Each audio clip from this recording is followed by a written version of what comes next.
If you asked the world, they'd say I was the luckiest woman alive.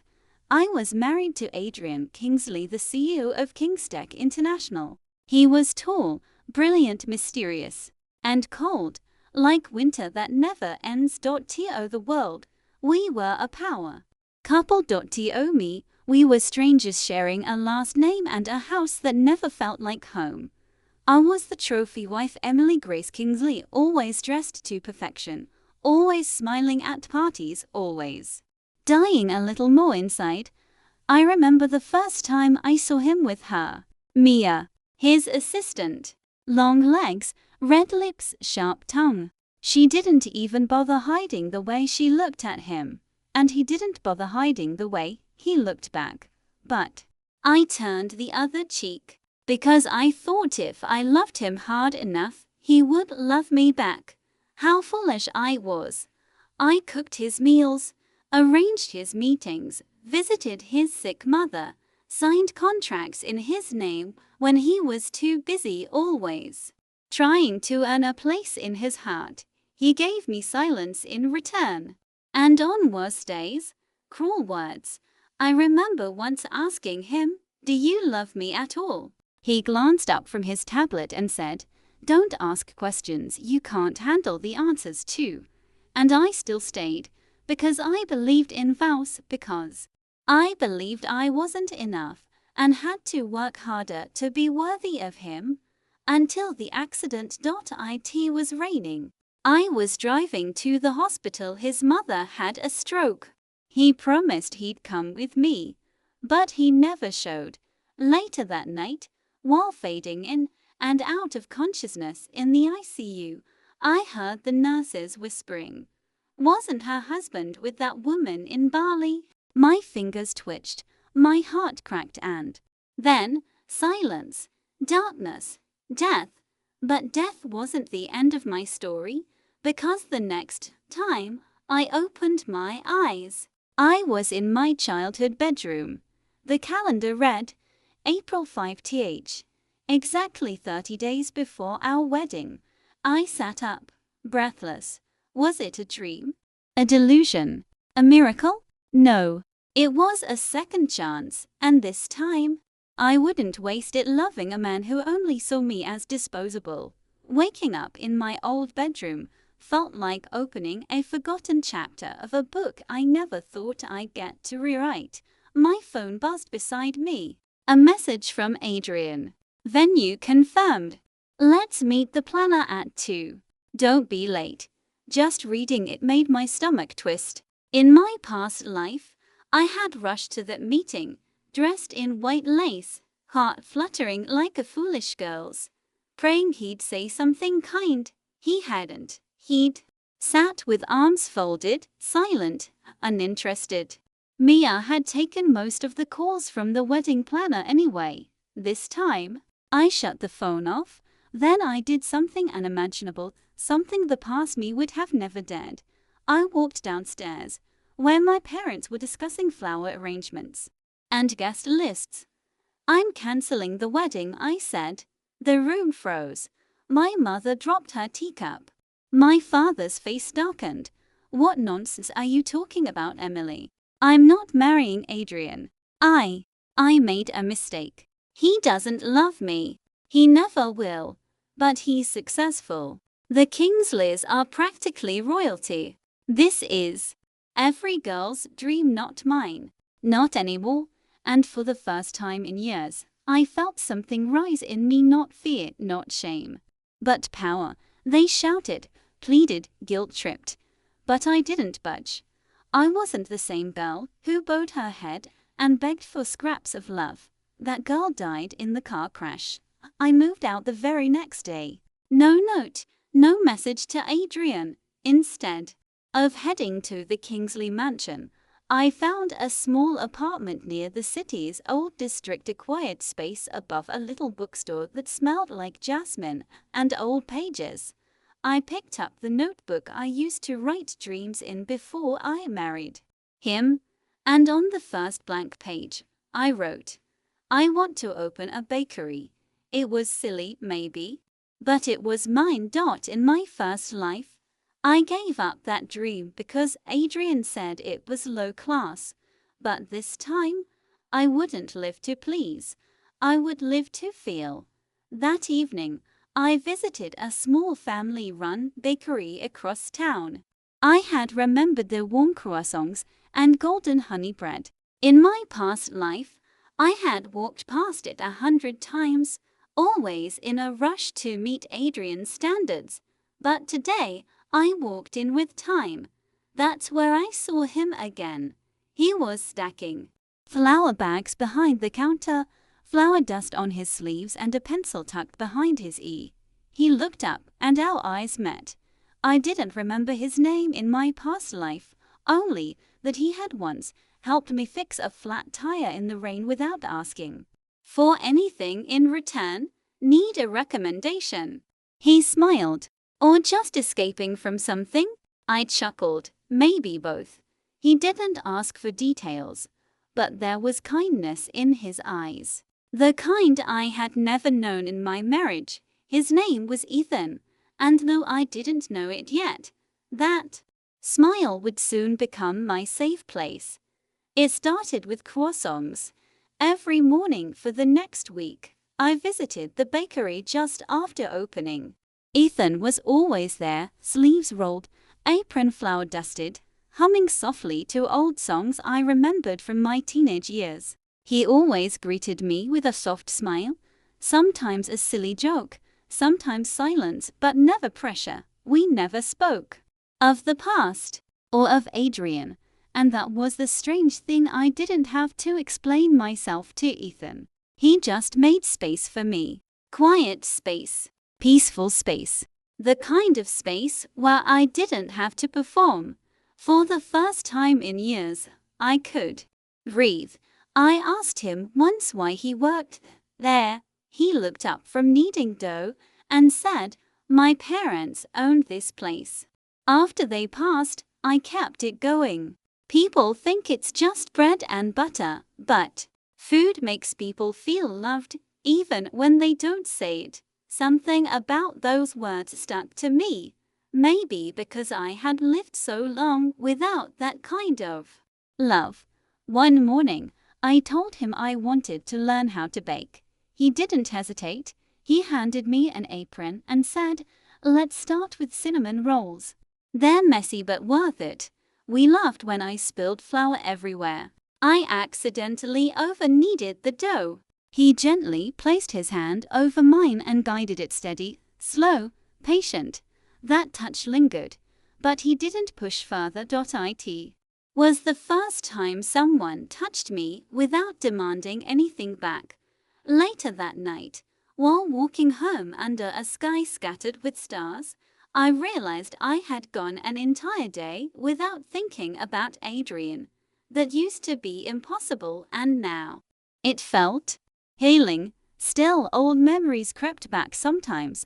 The loneliness of the Kingsley mansion, the way Adrian looked at me like she was his world, how I used to cry quietly in the bathroom, muffling my sobs with a towel. But now, I had moments that gave me something to hold on to: warm bread, cinnamon spice, and Ethan's easy laughter. And more than anything, I had a quiet voice in me growing louder each day. You deserve more. You are not weak for leaving. You are finally living. One evening, I received a text from an unknown number. "Why are you avoiding me? We have a wedding in 2 weeks. Adrian." Just seeing his name triggered a physical reaction. My hands trembled, but I didn't respond. The next day, he called. Again and again. Eventually, he showed up at my apartment. He stood there in his tailored suit, holding a bouquet of white lilies, my least favorite flower. "Emily, what the hell is going on?" I stood tall, calm.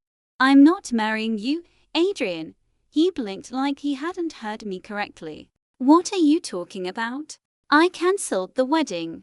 "You were too busy with your assistant to notice." He flinched, and for the first time, he looked unsure. "Don't do something you'll regret," he warned. I already did. I married you. Then I shut the door. My heart raced afterward, but I didn't cry. Not this time. Instead, I walked back into my tiny kitchen and pulled out the cinnamon dough Ethan had taught me to roll. Letting go was messy, but it was worth it. Week passed since I shut the door on Adrian. I thought that would be the end of it. I was wrong. It began subtly, his name appearing in business gossip columns again. Interviews, where he subtly hinted at a complicated personal situation. Then came the flowers. Bouquets at my door. Chocolates I never liked. Invitations to dinners I never responded to. He wasn't used to being ignored. Not by me. But I had wasted an entire lifetime chasing scraps from him. I wouldn't waste this one too. Meanwhile, life with Ethan was beginning to feel natural. We worked side by side most days, me learning how to fold pastry edges, him humming two old Beatles songs while brewing tea. The customers had started to know me as M, and I liked that. It felt new, untangled from my past. One afternoon, Ethan surprised me. He brought out a small box from the kitchen. Inside was a logo sketch. And E's Bakes That Heal. He looked shy as he said, "Thought you might want to dream bigger."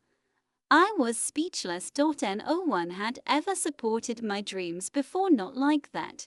I wasn't just being tolerated. I was being encouraged, celebrated. Tears welled up. I've never had someone believe in me like this. He smiled, brushing flour off my cheek. Well, you better get used to it. I turned away quickly, pretending to stir sugar, but really, I was hiding the way my heart was starting to beat differently, not with fear. It was a rainy Thursday. I was restocking the front shelves when I heard the bell above the door chime. I looked up and there he was, Adrian Kingsley, in a black trench coat, hair damp from the drizzle, eyes searching the bakery like it offended him just to be there. Behind him, Ethan emerged from the kitchen, with a towel over his shoulder. Adrian's eyes narrowed at the sight of him. "So this is where you've been hiding?" I sighed. "I'm not hiding, Adrian. I'm living." His jaw tightened. "With him?" Ethan, calm as always, said, "Can I help you, sir?" Adrian ignored him. "Emily, you're making a scene of our private life. Our life ended the day I died in that car accident," I said softly. His eyes flickered. "What are you talking about?" "I'm talking about how you left me to handle everything alone. How you loved another woman while married to me. How you didn't even notice the cracks until I shattered." I saw the disbelief on his face, because in his world, he had never been the villain. "You were always so dramatic," he muttered. I stepped closer, lowering my voice. "I begged for your love. I gave everything, and you gave it to someone else. I am not that girl anymore, Adrian, and I never will be again." He scoffed, then glanced at Ethan. "You think this baker is better than me?" Ethan, ever composed, smiled. "It's not about better. It's about being right." Adrian didn't have a response, because he knew he had already lost me, and he was just now realizing it. As we closed the bakery, Ethan didn't say anything. He just handed me a warm cup of tea and stood beside me in the kitchen. "I'm sorry about today," I whispered. "Don't be," he replied. "You don't have to apologize for your past." I looked up at him. "How are you so calm all the time?" He laughed. "I've lived long enough to know not every storm is worth running from. Some you just walk through together." I blinked. That word "together" settled into me like sunlight after rain. I knew, right then, my past would always be part of me, but it would never define me again. Mia called me. I let it ring the first time.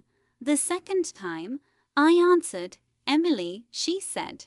Her voice sweet, too sweet. Can we meet? Just once. I think we should talk. I wasn't interested in her games, but I agreed. Not because I needed closure, but because I wanted to look her in the eye and show her she no longer had power over me. We met at a rooftop CAF downtown. The same place she once arranged a surprise anniversary dinner for Adrian, while I was at home preparing one myself. I wore no makeup, just jeans and a pale blue sweater. No armor, no mask. She arrived in designer heels and a sharp red dress. Her eyes scanning me like she was expecting to find a woman shattered. Instead, she found me sipping coffee and smiling. Didn't expect to see you looking so casual, she commented. I didn't come to impress, I replied. Just to listen. She leaned forward. I know you hate me, and maybe I deserve that. But you need to understand Adrian was never yours to begin with. He was already slipping away long before I came. I tilted my head. And yet, here you are, feeling the need to justify something that's supposedly not yours to begin with. Why? Feeling guilty. She laughed, but there was something bitter in it. Guilt. No regret. Maybe. He's different now. Since you left. I'm different too, I said. Only, I changed for the better. There was a pause. Her eyes darted, uncertain. Do you really think you'll be happy with that Baker? Yes, I said, without hesitation. Because he doesn't ask me to shrink myself. Because with him, I'm not playing a role, I'm living. She looked like she wanted to say more. But I stood up. I hope you get what you were looking for, Mia. Whatever it is. And I walked away. No anger. No bitterness. Just peace. Peace I had earned with scars they'd never see. That night, Ethan and I worked late on a custom cake for a young girl's birthday. I accidentally smeared frosting on my cheek, and he reached over to wipe it gently with his thumb. He laughed. You look like a warrior Baker now, better than a broken wife, I joked. He grew quiet, then said, You were never broken. Just caged. It hit me so hard I had to pause, because it was true. I had never been weak, just trapped in someone else's version of love. And now, I was writing my own. The next morning, Ethan asked me to go with him to his mother's house for a family lunch. He looked almost nervous. Is that okay? He asked. They'll love you, but if you're not ready, I'd love to, I said, smiling. He grinned like a boy offered a second scoop of ice cream. We drove out to the countryside that Sunday. His mother was warm, his sister loud and hilarious, and his niece immediately wrapped her arms around my legs, declaring me her new baking teacher. By the time we left, my heart was full in a way it had never been in the Kingsley mansion. Because love, I was learning, didn't need diamonds or grand gestures. It needed warmth, time, laughter, and the safety to just be. When we got back to the bakery, he pulled me aside and whispered, Thank you. For what? I asked. For choosing something new, he said. For choosing you, and maybe, just maybe, for choosing us. It had been nearly 4 months since I cancelled my wedding with Adrian. 4 months since I walked away from the life that once trapped me in silence and cold sheets. 4 months since I started living. And every day since, Ethan had shown me what love was supposed to feel like without ever needing to say the words. In his kindness, his encouragement, and his quiet way of always showing up. Then, one crisp autumn evening, everything changed. We had just closed the bakery after a long day of fulfilling special orders. It was our busiest week so far. but the kind of busy that left you tired in the best way, full-hearted, not empty. Come with me, Ethan said, brushing flour from his sleeves. Now, he grinned. You trust me, don't you? I do. He drove us to a hill just outside the city, one that overlooked the skyline bathed in amber and gold. A picnic blanket waited there, and fairy lights in jars flickered like stars. I froze.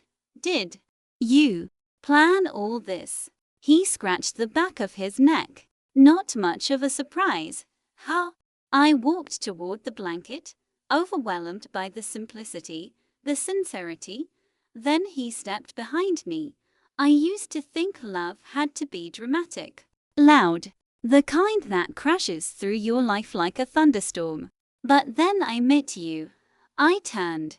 Slowly, he knelt. I gasped. There was no massive diamond, no cameras, just a small, vintage ring nestled inside a tiny velvet box. I don't want to be your storm, Em. I want to be your shelter. Will you marry me? I couldn't speak. Tears blurred my vision, because I had imagined this moment once before with a different man. But that proposal had come out of duty, obligation, and cold convenience. This one was built on laughter, flour, cinnamon rolls, and the slow miracle of healing. I knelt down with him, placed my forehead against his, and whispered, yes. Not because I needed a husband, but because I had found a partner. 2 weeks later, I visited my parents. They had barely spoken to me since the cancelled wedding. My father was still bitter. My mother was more disappointed than angry. They had wanted the Kingsley name, the social standing, the wealth. I came to tell you I'm engaged, I said calmly over tea. They froze. To whom? My mother asked warily. His name is Ethan. He owns a bakery. My father scoffed. A baker. He treats me with respect. He loves me. And I'm happy. My mother's eyes softened for a moment. You look different, Emily. I am different, I said. I finally chose myself. They didn't bless the engagement. Not right away. But I wasn't there for their blessing. I was there to speak my truth. And I did. It didn't take long for the news to reach Adrian. He showed up at the bakery one evening, once again dressed in his $1,000 coat. But this time, he looked different, unshaven. Hello. I heard you're getting married, he said. I nodded. Yes, I am. To that guy. That guy, I said proudly, has shown me more love in 4 months than you did in 4 years. He stood silently, searching my face for some crack, some opening. There was a time, he said slowly, when you would have dropped everything if I so much as called your name. There was, I admitted. But she's gone now. His voice cracked. I didn't know what I had. I did, I said softly. That's why I left. He reached for my hand. Emily, I stepped back. Adrian, I don't hate you. But I don't love you, either. I grieved what we were. And now, I'm free. He didn't argue. He just stood there, realizing that the woman he once controlled was no longer within reach. And never. After Adrian left the bakery that night, he didn't return. Not to the shop. Not to my life. But he lingered in headlines. Within a few weeks, news began to swirl. Kingstech loses major contract to rival. Stock price plummets amid internal conflict. CEO under fire for misconduct allegations. Mia had leaked confidential information. She had stolen files, sold company secrets, and walked away with another executive, the same man Adrian had mentored from scratch. Poetic, almost. I didn't rejoice in his downfall. I didn't wish him pain, but I did believe in karma. He had betrayed trust once. And now he was betrayed by someone he once trusted more than his wife. A journalist even contacted me for a quote about Adrian's unraveling. I politely declined. Some things were better left in the past. Ethan and I were deep into wedding planning. But it wasn't the grand affair my parents had wanted for me once. We were building something simple, personal. Our wedding would be in the garden behind the bakery, lanterns in the trees, cupcakes on every table, fairy lights strung above white-clothed chairs. The guest list was small, real. Family, friends, neighbors, customers who had become part of our story. I wasn't the same woman who once posed in a crystal chandelier ballroom for society magazines. I was a woman who wore sundresses with flower on her sleeves, smiled genuinely, and knew the kind of love that didn't need to be shown off to be real. Ethan and I would lie on the rooftop at night. Wedding plans spread around us, and he'd ask me, "Still happy you walked away?" Every time, I'd answer, "Every single day." One evening, as I was closing up the bakery, my phone buzzed. It was a voicemail from an unknown number. His voice, "Emily. I lost everything. You were right. About Mia. About me. I see it all now. Too late, huh? I don't know why I'm even calling. I guess I wanted to say, I'm sorry for everything." He paused, then added, "Sometimes I wonder if things would been different if I had loved you the way you deserved. I guess I'll never know." Click. I stared at the screen. My heart didn't race. It didn't ache. It didn't do anything but beat steadily, and I realized that was closure, not his apology, but the peace in me that didn't need it anymore. I walked up to the rooftop where Ethan was fixing one of the lanterns. He looked over his shoulder, smiled, and said, "Want to see something cool?" He pulled out a scrapbook. Inside were photos of us, flower fights, midnight baking sessions, notes I had scribbled on napkins and stuck to the fridge. He had saved everything. At the very back of the book, there was an envelope. I opened it, and inside was a sketch, the logo we had worked on, Anne and Ease. But now, beneath it in delicate calligraphy, were the words, "A life that smells like love." I blinked through tears.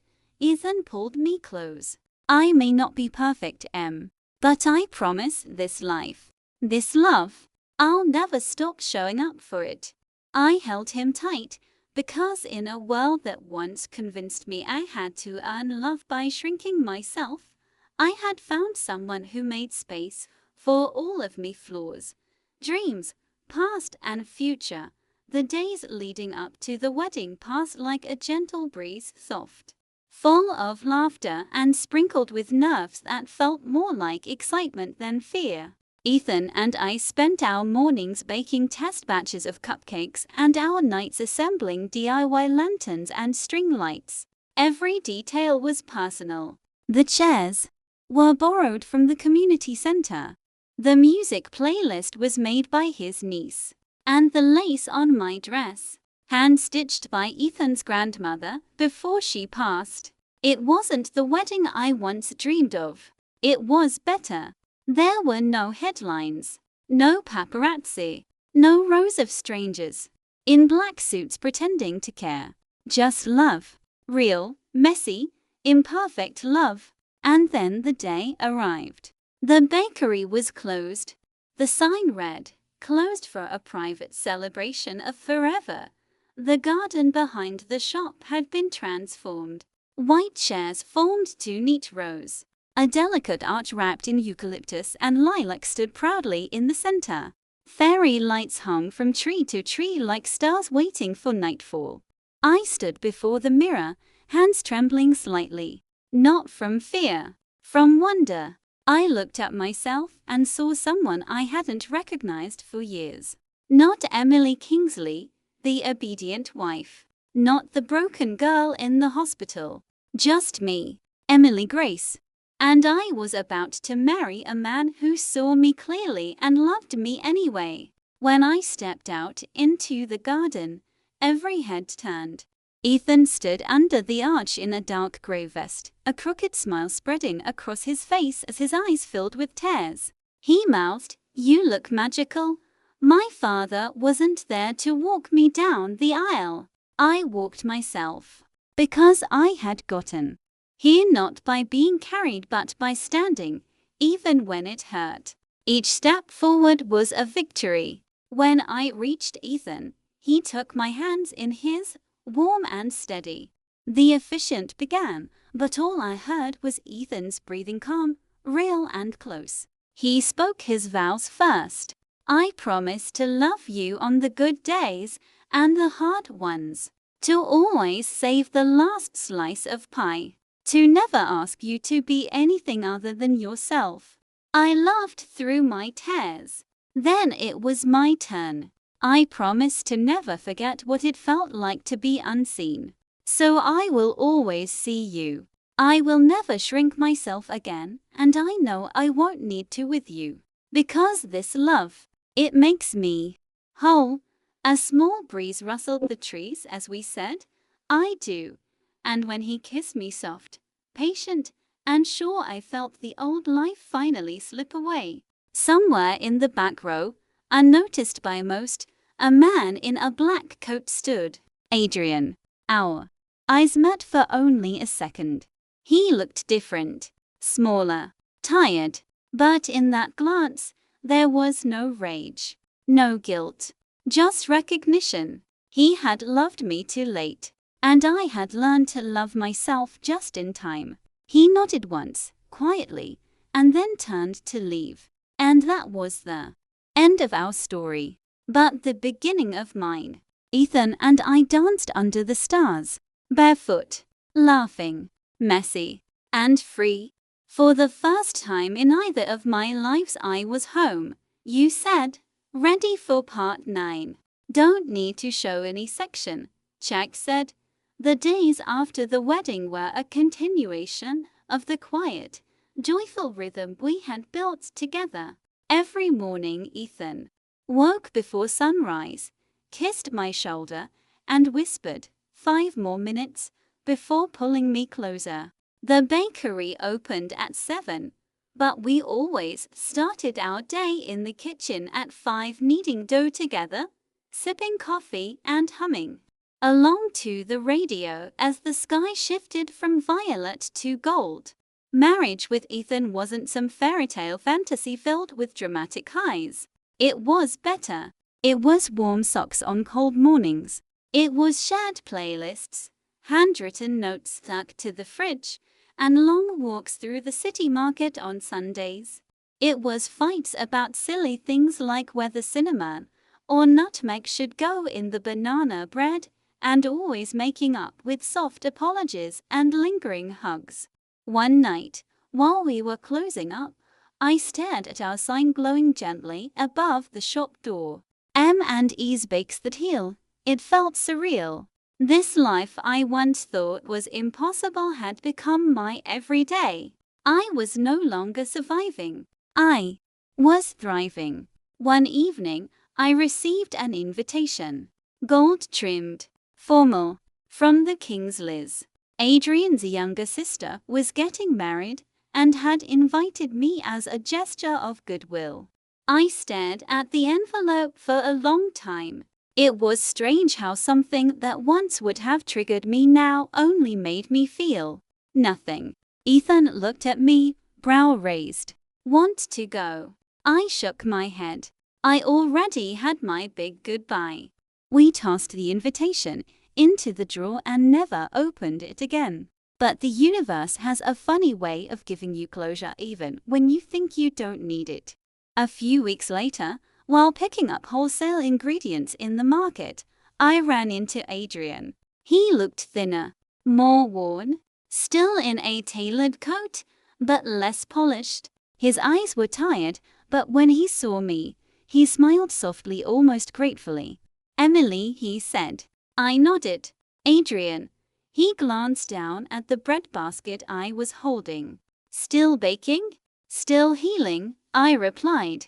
There was silence for a beat. He looked around as if realizing the world kept turning even after he lost control of it. I know I can't say anything to undo the past, he finally said. But I hope you're happy now. I am, I said without hesitation. He nodded. He must be a good man. He is. And with that we parted. No drama. No last please. Just two people walking separate roads at last. That night, as I tucked a new recipe into our menu board and looked over at Ethan joking with our staff, I realized something. It wasn't that I had escaped a bad life. It was that I had chosen a beautiful one moment by moment, piece by piece. Not perfect, but mine. And that made all. Months passed and life settled into a comforting routine, a rhythm that felt both new and timeless. Our bakery became more than a place for bread and sweets. It was a sanctuary for dreams, a place where neighbors gathered, friendships blossomed, and healing began. One evening, after closing, Ethan and I sat on the rooftop, wrapped in a soft blanket under the stars. He looked at me, eyes shimmering with quiet love. Do you ever think about the past? I smiled, leaning my head on his shoulder. Sometimes. But it's like a distant story. I don't live there anymore, he nodded. I'm glad you're here with me. I never believed I'd get a second chance at love, I said softly. But here we are. Proof that sometimes life gives us the chance to rewrite our story. He kissed the top of my head. And what's our next chapter? I grinned. More baking, more laughter, more living, and as the city lights twinkled below, I realized I had found something far more precious than a name or title.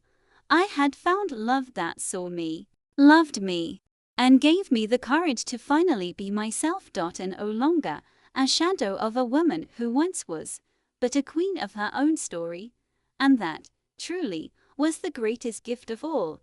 Thanks for watching. Hoped you liked it. If you watched till the end, please comment love so that we could understand you were with us till the end, as well as please let us know where are you watching from.